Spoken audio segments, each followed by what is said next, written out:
Salut tout le monde, c'est Jérémy, ça fait plusieurs semaines que j'utilise les Samsung Tab A9 et Samsung Tab A9 Plus et j'avais envie de vous faire un comparatif entre les deux concernant les différents points principaux que je vous présente habituellement dans mes vidéos. Je vous dirai aussi laquelle je garderais si je comptais en garder qu'une et c'est pas forcément celle qui peut sembler la plus logique.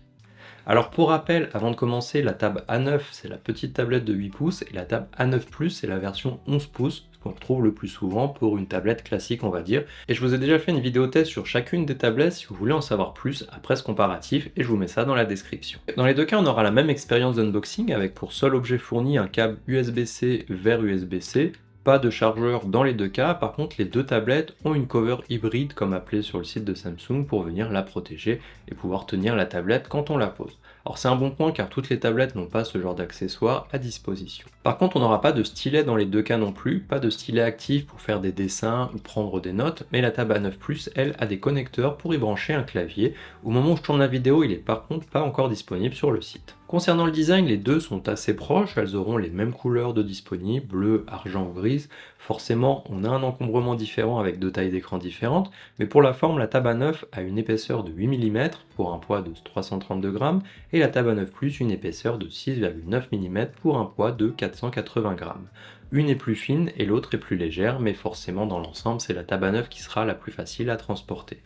Pour le reste, on va retrouver les boutons et connectiques à peu près au même endroit. On a la possibilité d'étendre le stockage avec une micro SD dans les deux cas aussi. On a des ports jack. La Tab A9 Plus aura par contre des connectiques pour un clavier comme dit avant, ce qui n'est pas présent sur la Tab A9. Si on passe aux écrans, au-delà de la taille, 8 pouces 7 contre 11 pouces, qui n'est pas mieux ou moins bien, c'est en fonction de l'usage recherché, mais par contre là où c'est mieux, c'est sur la résolution et le taux de rafraîchissement que la Tab A9 Plus prend la main. Celle-ci a une résolution de 1920 sur 1200 et un taux de rafraîchissement de 90 Hz, alors que la Tab A9 aura une résolution de 1340 sur 800 et du 60 Hz, donc pas de Full HD, et malheureusement ça se voit que les écritures, les icônes, etc. sont moins fines et moins agréables à regarder. Alors je sais pas si ça se verra forcément dans la vidéo, mais quand on l'a devant les yeux, on peut voir la différence et on le voit aussi si on passe d'un smartphone classique avec un meilleur écran à la tablette. Pour la partie puissance, on va avoir les mêmes versions disponibles pour la RAM et le stockage, 464 ou 828, mais on n'aura par contre pas les mêmes processeurs, on aura le Helio G99 pour la Tab A9 et un Snapdragon 695 pour la A9 Plus. Pour les versions en dehors du Wi-Fi aussi, car la Tab A9 aura de la 4G et la Tab A9 Plus de la 5G. En termes d'utilisation au quotidien, les deux sont fluides, les applications s'ouvrent vite, rien à redire là-dessus, mais en faisant tourner les benchmarks, on voit que la Tab A9 Plus a de meilleures performances sur la plupart des tests. Sur Geekbench, la différence est moins flagrante, mais en jeu par contre, sur PUBG, on peut mettre les mêmes paramètres, mais sur Call of Duty, on pourra voir un petit peu mieux sur la Tab A9 Plus. Les deux tablettes tournent sous Android 13 et One UI 5.1.1. De ce que j'ai trouvé en ligne, on peut espérer 2 ou 3 ans de mise à jour d'Android et 4 ans de mise à jour de sécurité dans les deux cas, mais c'est pas écrit clairement sur le site de Samsung, donc à voir si ça sera vraiment le cas. Sinon, on aura une expérience similaire aux autres produits de la marque en termes de menus et d'applications installées. Dex sera par contre disponible que sur la Tab A9 Plus et pas sur la Tab A9. Et on a bien des DRM L1 pour la Full HD sur Netflix par contre, et c'est amusant, mais sur la Tab A9, concernant YouTube, on peut choisir une résolution qui va jusqu'à 1440p, alors que la Tab A9 Plus, on ne peut pas monter au-dessus de la Full HD, alors je sais pas pourquoi c'est fait comme ça. Pour la partie audio, on a bien de la stéréo dans les deux cas et un port jack, mais on en a par contre 4 sur la Plus contre 2 sur la simple, et la qualité est bien meilleure sur la Tab A9 Plus. Pour l'autonomie, la Tab A9 est équipée d'une batterie de 5100 mAh et la Tab A9 Plus de 7040 mAh, et toutes les deux ont une charge maximum de 15 watts. J'ai utilisé le test PCMark pour simuler une utilisation classique dans les deux cas et j'ai obtenu 10h36 sur la Tab A9 qui est donc en 60 Hz et en faisant le test sur la Tab A9 Plus j'ai eu 9h54 90 Hz adaptatif et 10h30 en forçant le 60 Hz.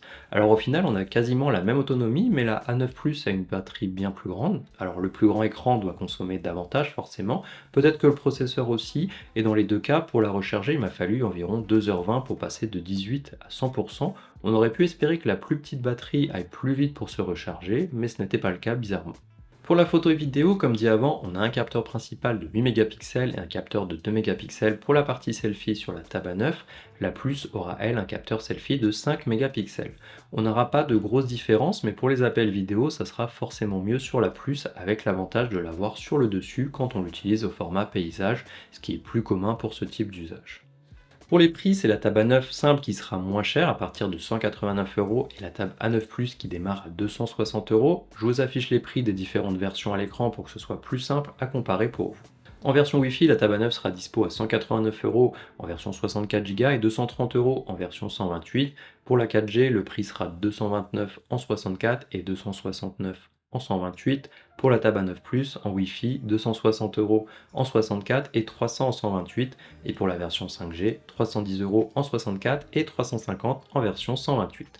Alors je vous mets les liens en description et actuellement sur le site de Samsung France, ils proposent 30 € de remboursement en différé pour les versions 64 Go et 50 € pour les versions 128. Ça vaut le coup si vous prévoyez de l'acheter et ils offrent aussi la cover qui permettra de la transporter plus facilement sans risque de l'abîmer. Alors si on compare les deux tablettes par rapport aux points présentés, la table A9 Plus a quand même bien plus de points positifs, plus d'accessoires possibles avec le clavier, plus de haut-parleurs et une meilleure qualité audio, une meilleure résolution d'écran, un meilleur taux de rafraîchissement, de meilleures performances, de la 5G qui est disponible, une autonomie équivalente au final et même le mode DeX pour l'aspect bureautique.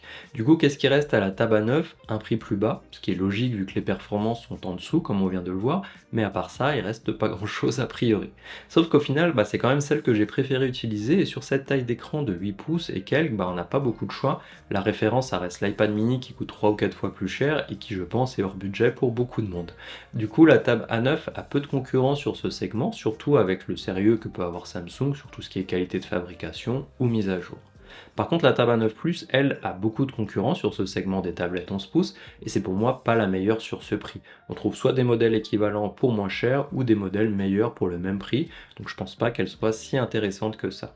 Surtout dans mon utilisation, une tablette 11 pouces, ça me sert juste à regarder des séries ou des films dans mon lit quand j'ai pas envie de rester devant la télé, alors que cette tablette 8 pouces, je l'ai vraiment davantage utilisée pour lire des comics, des e-books, lire l'actualité, des choses que je faisais plus vraiment dernièrement, et ça m'a redonné envie de m'y mettre, donc j'ai vraiment préféré la table A9 bizarrement, et en plus je peux la mettre dans ma sacoche et l'utiliser un petit peu partout. Bien entendu, ça dépend de l'usage de chacun et de son besoin, mais voilà mon avis. Si vous voulez en savoir plus sur la table A9, je vous mets mon test juste ici, et pour la table A9 Plus, c'est par là, et on se voit dans la prochaine vidéo.